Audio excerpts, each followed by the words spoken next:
Welcome back to our Bragg's fantasy scenario of Barren Victory.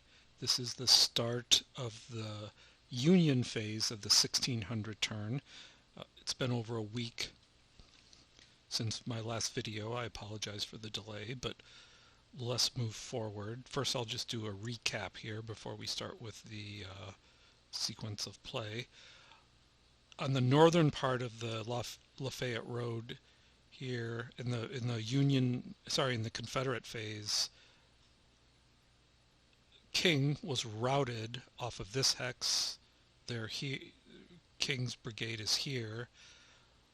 A bit of cleanup I did was that Beatty's brigade is spread over these two hexes, but in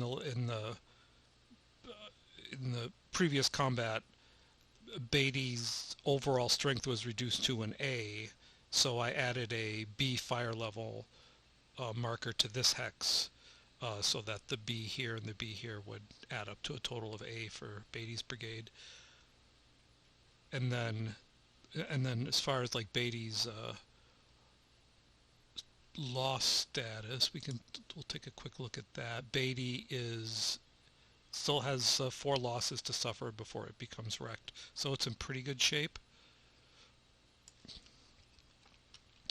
The other two brigades in Van Cleve's division have no losses at all, really, and so our goal for the Union in this northern half of the battle line on the Lafayette Road here will be to get Barnes's brigade moving against Brown's brigade here. I mean, we don't want Brown to reinforce if we can possibly avoid it. And then we'll definitely want to try to get some troops in this hex because artillery alone in a hex is not very resilient. Although, well, not resilient at all to close combat. However, Bates' brigade here is 1 loss away from getting wrecked. Clayton's brigade here is already wrecked. So, but I'd still like to get some infantry into to cover this artillery if I possibly can.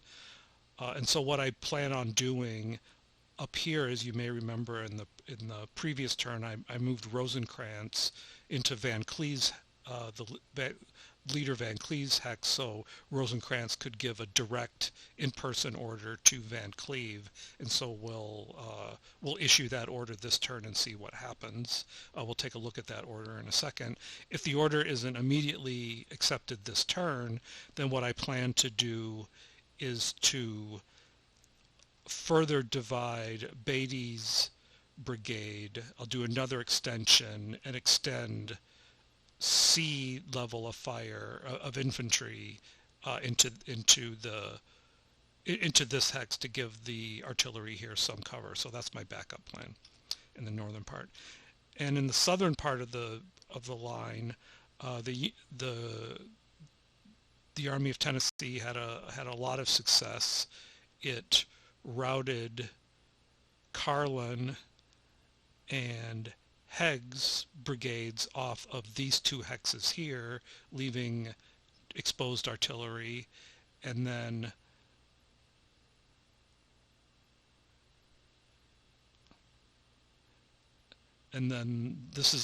these 2 hexes here have the remnants of Wilder's brigade. And Wilder is wrecked, so Wilder has, can't expect Wilder to hold his portion of the line. Looking even farther south, 20th, 3rd Division of 20th Corps is moving north to engage this portion of the Army of Tennessee here. We'll talk in more detail about what the plan is for doing that. And then 21st Corps still has orders in delay status, so we'll be rolling to get those orders accepted as well. So we're going to have a lot to do in the command phase of this turn. So let's get started. Pull up the sequence of play here. So we're in the command phase. So the first step is to issue new orders. So here's where Rosencrantz will issue his orders to Van Cleve. And I've already written the order out. So the order is issued 1600 in person because Rosencrantz is in Van Cleve. Should be Van Cleve. Oops.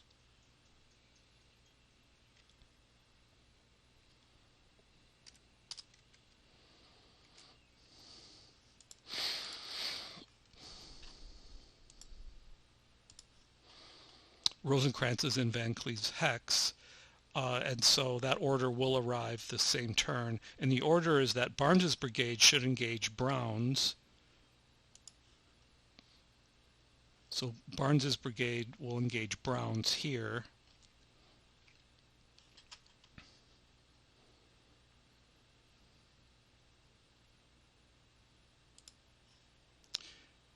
And force them back so that Barnes can flank the remainder of Stewart's division. That would be ideal. And then the rest of Van Cleve's division should move one hex south down the Lafayette Road to hold the road. So the order for everyone else is basically just to end up one hex south from where it is already, so that all these hexes are covered with infantry. We will, of course, have to be careful to make sure that if that order is executed, that Van Cleve is within command range of all of his brigades.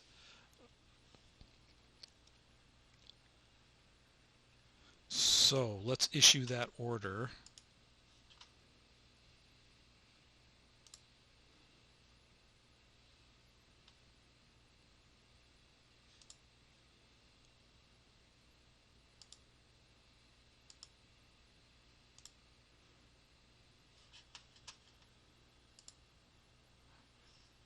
Keep clicking on the wrong thing. Numbers. So Rosencrantz is a 1, Van Cleve is a 4. So 1 plus 3 is 4. In person is 6. Plus 2 more is 6. It's a written complex order. The written is 0. Complex is -2. So we're on this 4 to 5 column here. Our final acceptance value is 4. So if we roll a 5 or a 9, the order will be accepted immediately. Not great odds, but let's see what happens. So we're going to roll a 2d6. And we rolled a 5. Look at that. Just verifying one more time. That is immediate acceptance. So let's enter that here. Accepted at 1600.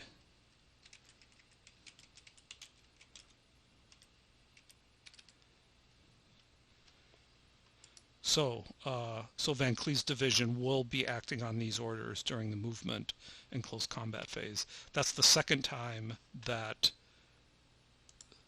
the Army of the Cumberland I believe, has immediately accepted an in-person order from Rosencrantz. The first one was Negley's.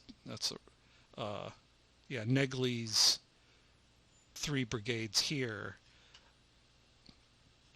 I believe the same thing happened,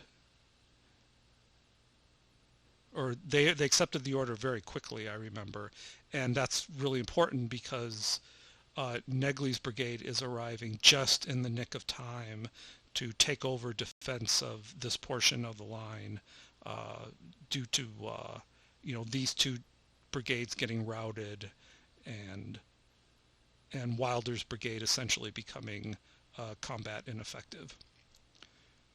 So that's our new orders issue phase.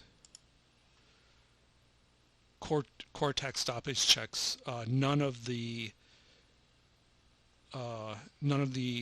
Army of the Cumberland are under attack orders. Well, actually, that's not true. Sheridan's division is under orders to attack here, so we should roll for a core attack stoppage, although there's a very negligible chance that that will happen. Let's see, there's the number of divisions in the Corps are, I believe, a total of 3. There's only one of the divisions is actually operating under that order, but the order is to the Corps. So I think we do. I believe it's 3, and the number of rec divisions is 0. So we're on the 1 table here. Let me just check modifiers.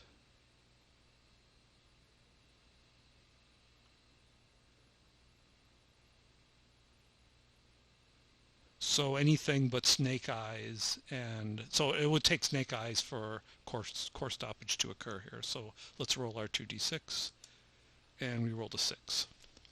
So Sheridan passes his core stoppage check.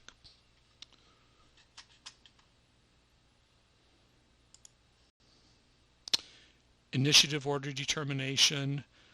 I'm just going to do one more check. I wasn't planning for any of the Army of the Cumberland to roll for initiative. No. So on to the next one, delay reduction. So here we'll be rolling for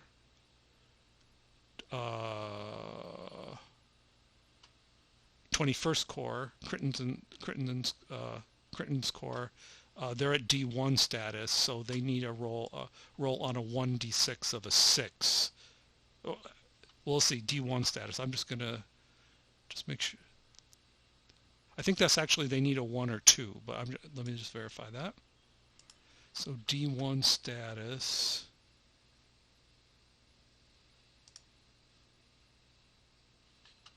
One or 2.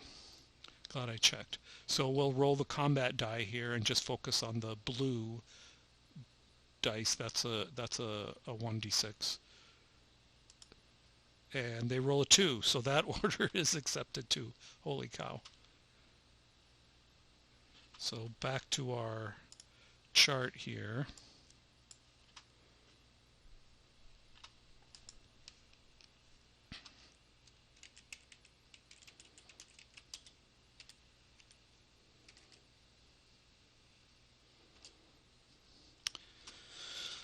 So 21st Corps will act on its orders, and their orders are to move north along the Lafayette Road to the Tanyard Farm. HQ should rest at Hex 1422. Wood's division should join Van Cleves in the defense of the Lafayette Road. I'm just processing that in my head. Well, the first step for 21st Corps to execute that order, first they've got to get through these troops. And the order that just got accepted, as well as Sheridan's, is a written complex order. Most importantly, for complex, so that authorizes them to engage with the enemy. So essentially, I'm going to interpret the orders so that 21st Corps and 20th Corps can work together to first just take this portion of the field here so that they can continue their move north. So when we get to the movement phase, that's what I'm going to do.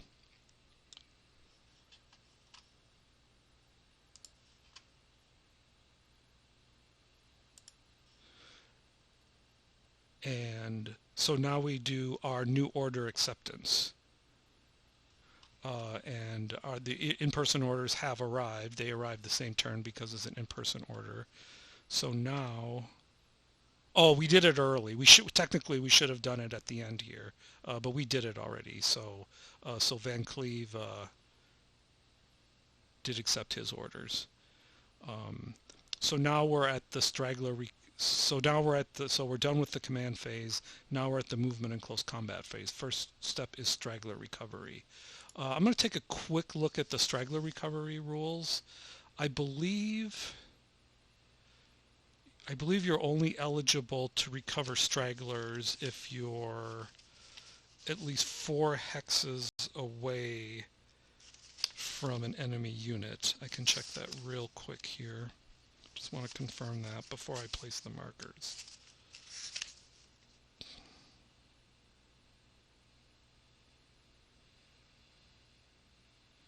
Yeah, the unit is at least 4 hexes away from an enemy unit. Oh, the unit may not be in any morale state other than normal, including bloodlust. Oh, okay, well, let's see. Um, I was going to put straggler recovery markers on my routed units, but they're not eligible to recover stragglers because they have to address the route during the rally phase before they can even attempt to recover stragglers. So I'm not going to do that, and I don't think any other Union units are eligible to recover stragglers because they're not 4 or more hexes away from any Confederate unit. Yeah, so there are no straggler recovery markers to place. So we're at the actual movement and close combat phase. So let's work our way from north to south here. So first, now one possibility would be for Barnes to close combat Brown's unit in this hex. However,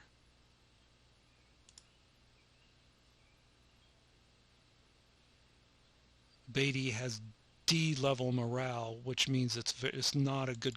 It's very unlikely to uh,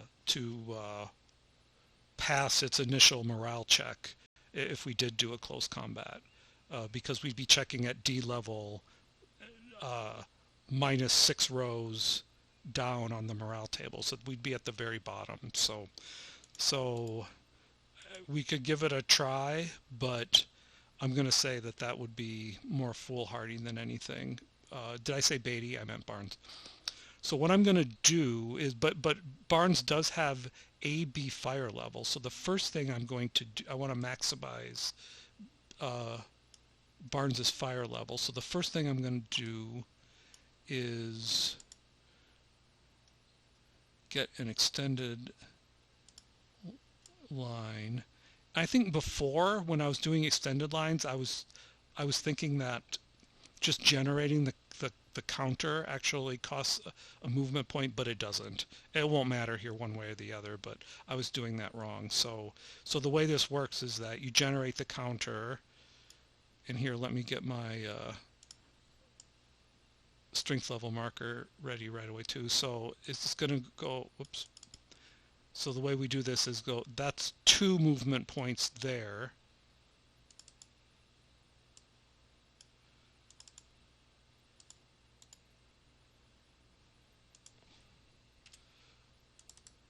And then we need to get, I guess we need to get rid of the strength marker here because the parent counter now is at A fire level. So now the parent counter will go ahead for 2 movement points, leaving the artillery behind. I can't bring the artillery along because I would not be, well, I could bring it along. Interesting question. Do I want to bring it along even though I would not be allowed to unlimber it in an enemy zone of control? If I bring it along, then I think I'm just going to leave it on the road here. And actually, as part of my movement, I will expend 3 movement points to limber it so that it's ready to move when hopefully that time comes. And then I'm going to move this other unit here. So 2 movement points, 4 movement points here. And now I will, during the fire phase, I will be able to fire A, B, put A, B level worth of fire into this counter right here. Now what the rest of Van Cleve's division is going to do is, in effect, go 1 hex south. So the way to do this, now I wouldn't be allowed, this unit here would not be allowed to go from here to here because I'd be moving from one enemy zone of control to another one. So the way I have to do that is, let's see, I guess I'm taking the whole stack, right? Yeah, the whole stack is going. So the way you do this is you go 2, 4. I didn't bring the whole stack with me. Oh, I remember now. You have to select them all. You go 2, 4. That is allowed. And in the Civil War Brigade series, when you exit an enemy zone of control, the movement from here to here, that does not cost an extra movement point, and also that does not generate opportunity fire by the enemy. And now this stack here, the artillery is already limbered. I will bring that along, but I won't be allowed to limber it in this hex because it's an enemy, because Clayton throws a zone of control into this hex. I could unlimber it, but it would not have line of sight to any Confederate units. So I think I'll just bring it along with me and keep it limbered. So he moves here. And then perhaps I should have moved Dick. I think I did not do this as well as I might have. I should have ordered Dick into this hex here. That would have been a better move, I think. But I didn't, so I won't change things now. So then I said he will move here. Van Cleve is under divisional orders. Yeah, a divisional goal. I didn't specify that in my written order, but it is a divisional goal. It's issued directly to Van Cleve, the division leader. So he doesn't have to stack. I should have also specified a bolt down hex for Van Cleve's division. I won't bother to do that now. But the main thing is that I can Barnes's brigade can trace 1, 2 leader movement points back to Van Cleve, and so Barnes's brigade is considered to be in command, and this part of Barnes's brigade is considered to also be in command because it's contiguous to this one. Each brigade has to trace command radius back to the division leader, but not every counter in the brigade has to trace. Of course, as long as the entire brigade is occupying, a contiguous series of hexes, if you know what I mean. So we've satisfied everything here. So we're done. And then the last thing I'll move is, now that Rosecrans has issued his in-person order, the Civil War Brigade series rules say that before he can issue any more orders, he's got to go back to his army headquarters and and then he would have to stay there for a full turn before he would be authorized, as it were, or allowed to leave the Army HQ hex and go off somewhere in the battlefield and issue another in-person order. So we're just going to move Rosecrans. Let's see, this is 1, 3, 5, 6, 7, 8. He's got plenty of movement points, so he's back there. Oh, let me check my facing. Just, I'm pretty sure I got everything the way I want it.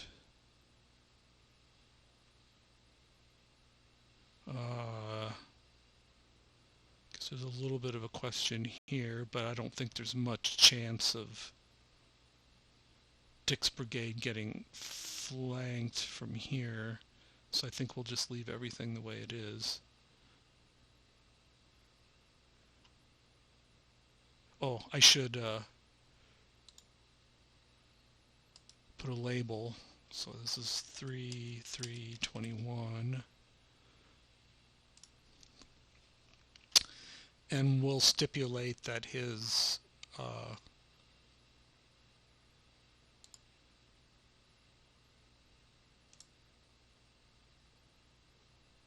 facing is such.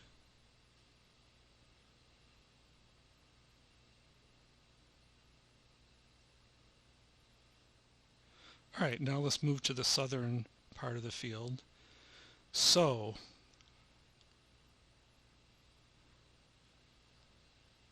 my main goal here is just to get all of Negley's brigades into the line here. So the way I'm going to do this is I'm going to move Sirwell. Let's see. So I'm not going to take. Oh, he's AB. Interesting. And not in an enemy. This is not an enemy zone of control. Let's see. This is not in an enemy zone of control. So what I can do, if I want to,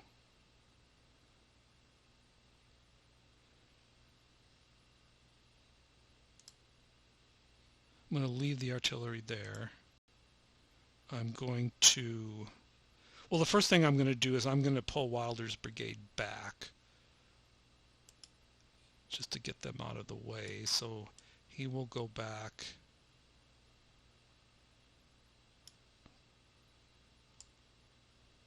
one hex.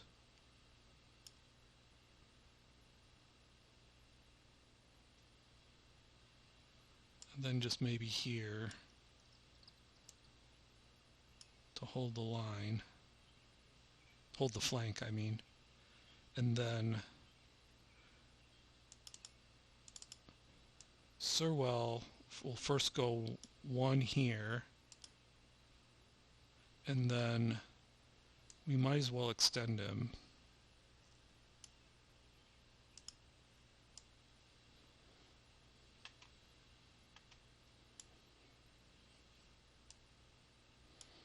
To here. Let's label him.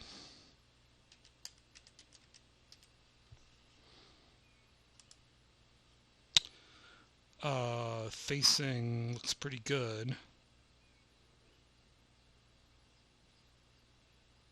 And so we're just gonna move this counter, reduce it to a B.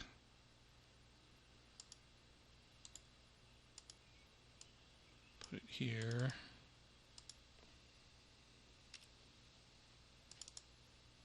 And Sirwell, who now does not have a strength counter, is by default an A, so we've got that right. Then we will move,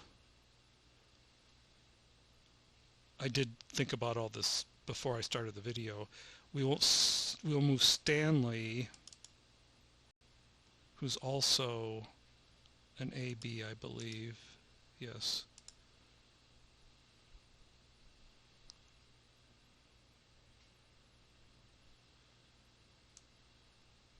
So we'll get an extended line for him too. So the extended line will go 1, 2, 3. Let's change his facing. It's one of these things where it wants to point towards a vertex.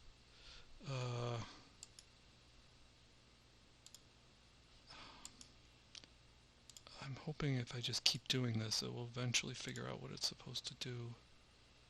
It's not figuring it out, though. It's frustrating. It's a kind of a glitch in this.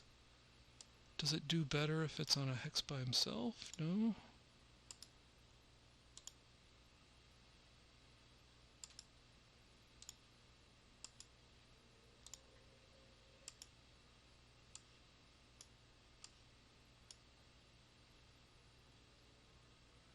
Oh, well, I guess it's not. Sorry, it's not really facing towards a vertex. What am I thinking? Let me just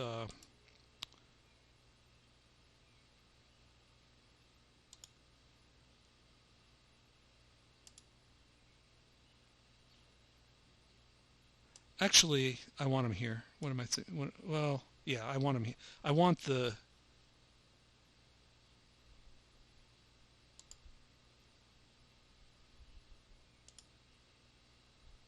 Except we got to turn the arrow. Okay, so I want this to be the forward facing Robertson. Now we need to label him.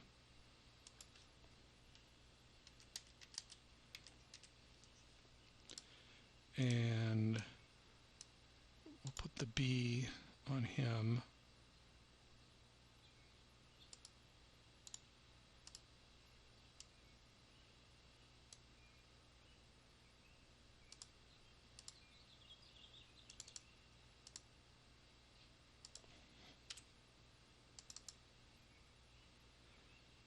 All right, we got that. And now the remainder, we'll go 1, 2, 3 into this hex. Get his facing the way we want it.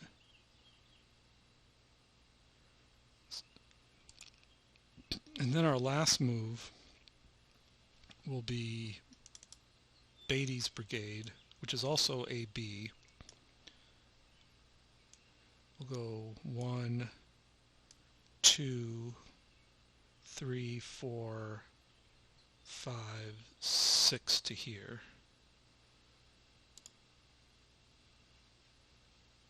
We will not extend him.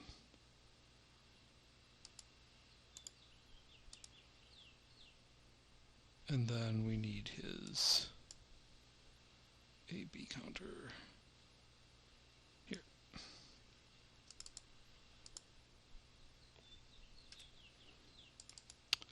And Negley's brigade, or division, 1 here,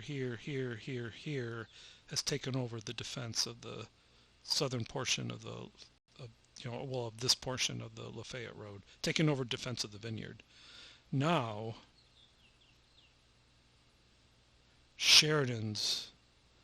we'll move Sheridan first because I mean both of these divisions are strewn along the road here, but Sheridan is the advanced leader, so let's move Sheridan first. And the plan I've kind of worked out for the Union here is that you may remember that Kelly's brigade is spread out over these 2 hexes here, and there's 3 units of artillery here and 2 units of artillery here. And there's A fire level of infantry here and B fire level of infantry here. We're breaking a rule in doing it, and I broke a rule in doing that because technically speaking the B should be on the extended line counter, not on the parent counter, but it doesn't really matter, and certainly not in this case, so I'm just going to leave it the way it is. And so the one hex we don't want, we prefer not to occupy, well, I mean, we don't want the attack to come just from this hex here, because all the artillery and all of Kelly's brigade can throw its fire into this hex. So what I'm going to do is the first thing I'm going to do is I'm going to bring Sheridan's division up here so that they can simply attack this portion of Kelly's brigade. When I planned things, I wasn't counting on 21st Corps also accepting its orders, but I think the obvious thing for me to do would be for 21st Corps to uh, assault here and maybe even attack uh, uh, Gracie's brigade from the flank. Now I don't think 20th Corps will be able to get there this turn. Oh, well, we'll have to see. Um, this is, like I said, I wasn't when I was thinking through all this. I wasn't planning on 21st Corps uh, accepting its orders so quickly. So 20th Corps can, let's see, how many brigades are there well, yeah, 20th Corps, and all we have down here is Sheridan's 3rd Division of 20th Corps. So we've got 1, 2 brigades, 3 brigades. Here's the artillery. I think that's it. Pretty sure that's it. Yeah, the rest of this is... So 3 brigades. So let's see, 1, 2, 3. Let's see, I can't get, well, let's see. 1, 2, 3, 4, 5. Oh, I can get into this hex. Wow. Do I want to do that? Sure I do. I mean, it will make me susceptible to fire from here, but then that will draw fire off from Sirwell's brigade here, because without that, this unit would be firing on this one, and possibly even getting a close combat in the following turn, depending on, well, let's not go into that now. But yeah, let's take the aggressive move. Well, let's see. 1, 2, 3. That does leave this hex uncovered, but I am going to be bringing 21st up here. Yeah, let's do it. So, Leiholt brigade will go 1, 2, 3. Notice it's avoiding the zone of control thrown by Kelly's brigade. 3, 4, 5. Oh no, it can't. It can't get in there because of the creek. That would be 6, 7. And it only gets 6. Okay. Change of plan.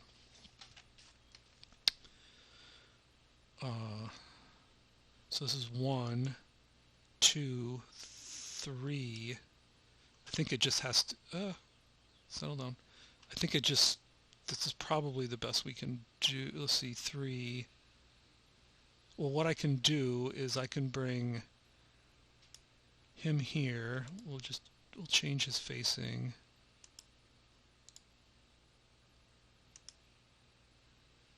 And then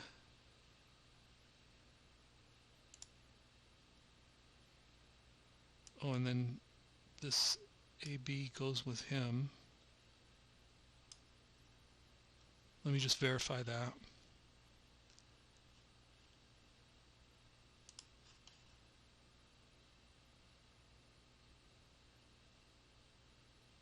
Where's Sheridan? Leibolt is, oh no, the AB must belong to Buell. 21st Corps. Who's the division leader?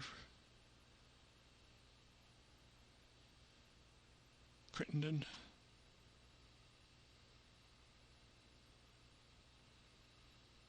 Where's Crittenden? I thought it was Crittenden. No, Crittenden is 21st Corps. Where is... McCook is the Corps leader.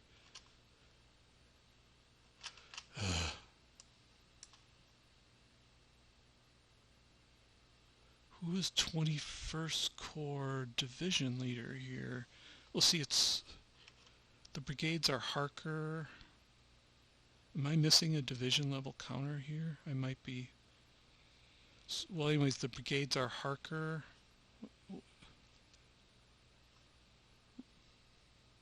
Buell. Oh, yeah, I'm missing a wood counter. I'll do that. I'll put that on. Uh, Buell. Buell is AB. Okay. So let me. Not this one.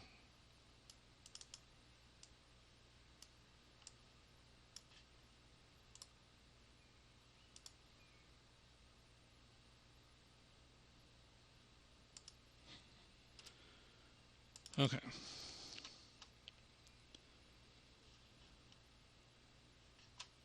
And then Bradley will go 1, 2, 3, 4, 5, and then we change facing.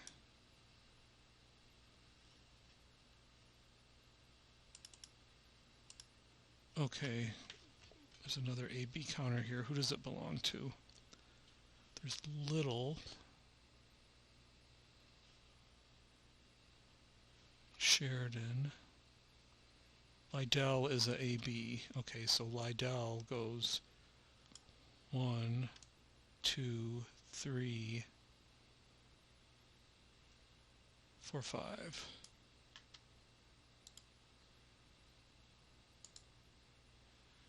And this AB goes with him.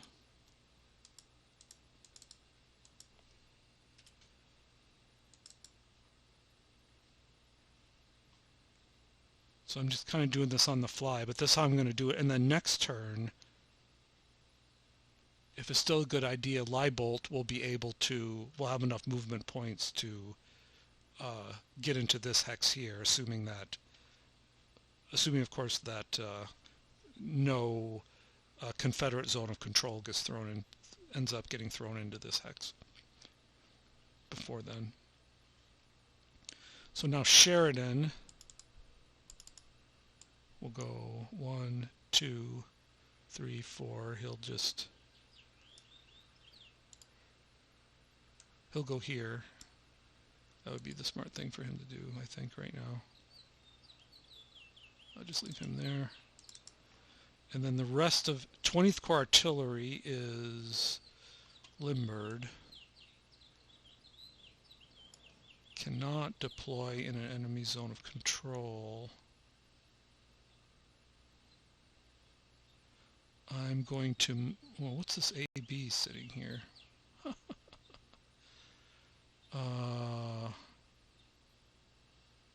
Let me just check all this.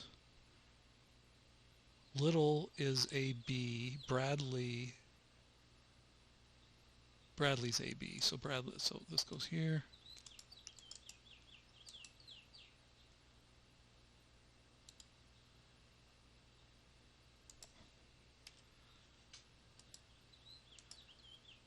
And Bradley would not be allowed to extend his line into here. Well, let's see. No, would not be allowed. Oh, wait. But this hex, this Confederate unit does throw, yeah, not this one, but this unit throws out a zone of control into here. So Bradley would not be able to extend from this hex to this hex, because that would be movement from one enemy zone of control into another one. So 20th Corps Artillery will just stay on the road here.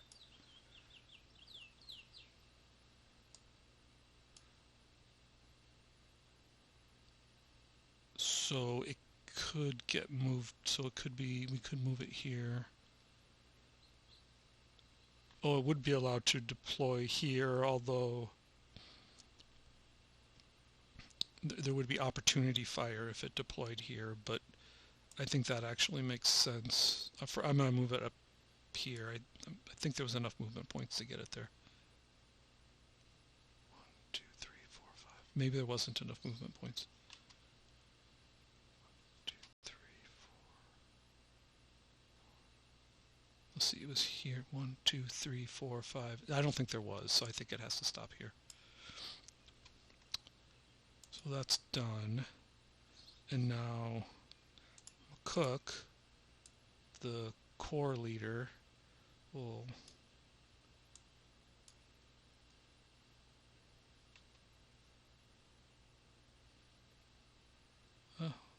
we'll go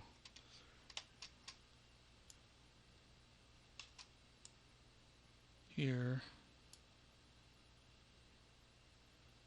and we'll bolt him down here, and then the supply wagon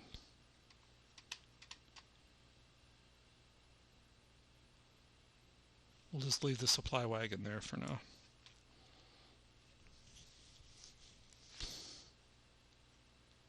Well, we'll leave it there for now until 21st Corps moves. So 21st Corps will now move. Now, I did not plan this out. I planned this out even less than I did 20th Corps.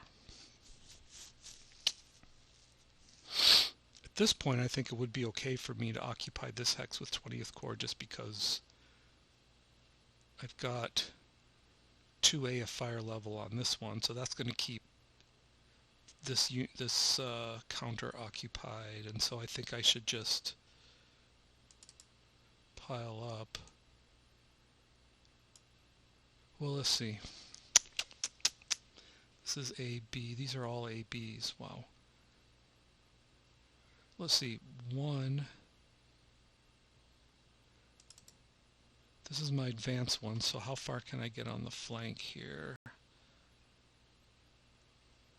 This is a zone of control, so I would have to go 1, 2, 3, 4. Oh, look at that. I can get on the flank here.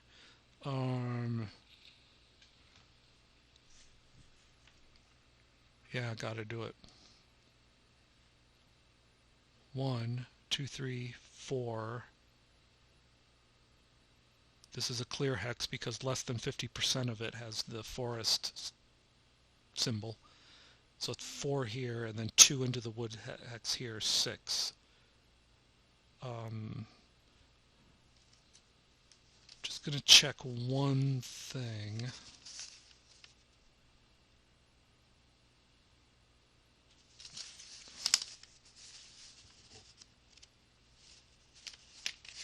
I don't want to make any rules mistakes at this crucial moment. Yeah, entering an enemy zone of control does not cost extra movement points, but any remaining movement points are lost. So, yeah, so I'm going to take Buell and go 1, 2, 3, 4, 5, 6. Keep that facing. The AB goes along with him. Doesn't have any movement points left to extend. We'll just limber the artillery for now. Oh, wait a minute. Well, 3. Right now, this is not a. The Confederacy does not put an enemy's a zone of control into this hex because of their facing. Oh no, it does. This one, I believe, is. I intended to face like this, so it is putting a zone of control here. So I wouldn't have enough movement points to get the artillery up here, anyways. But I think we'll.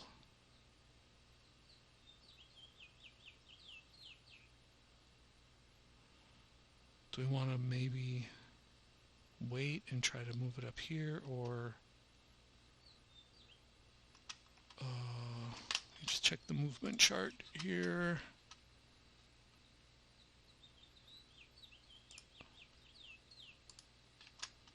So limbered artillery, 3 to move. Well, let's see, a stream is +1 to cross a stream, +3. We'll see. So it's limbered for 3, 4.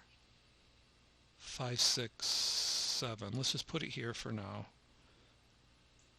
And then Harker can go 1, 2, 3. Now it could extend, but oh, is that it? Oh, there's just two brigades in Wood's division here. I guess so. There's just 2 brigades in this part of 20th Corps, unless I'm not doubling up, right? No. Okay. So then he'll move. Oh, right. So we're here for 3. So I can go.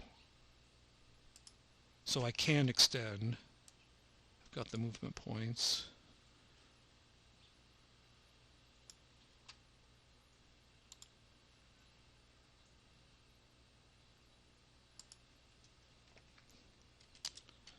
Label him.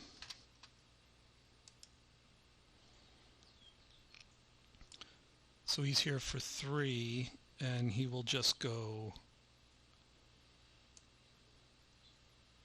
2 for 5.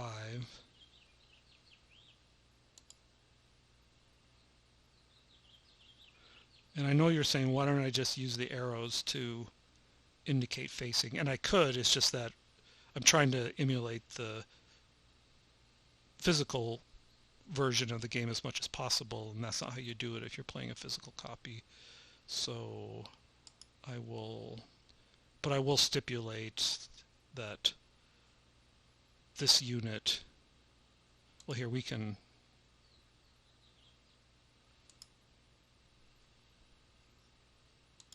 well,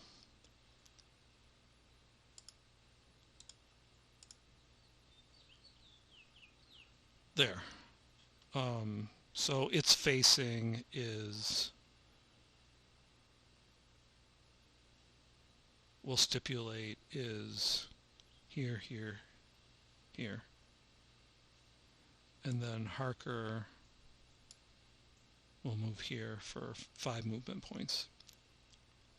And its facing is what it seems like it should be, here, here, here.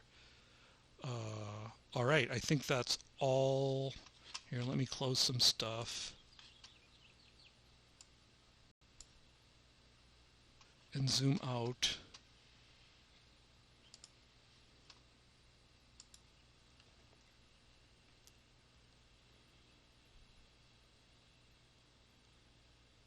Just make sure I have I've moved everything I intend to.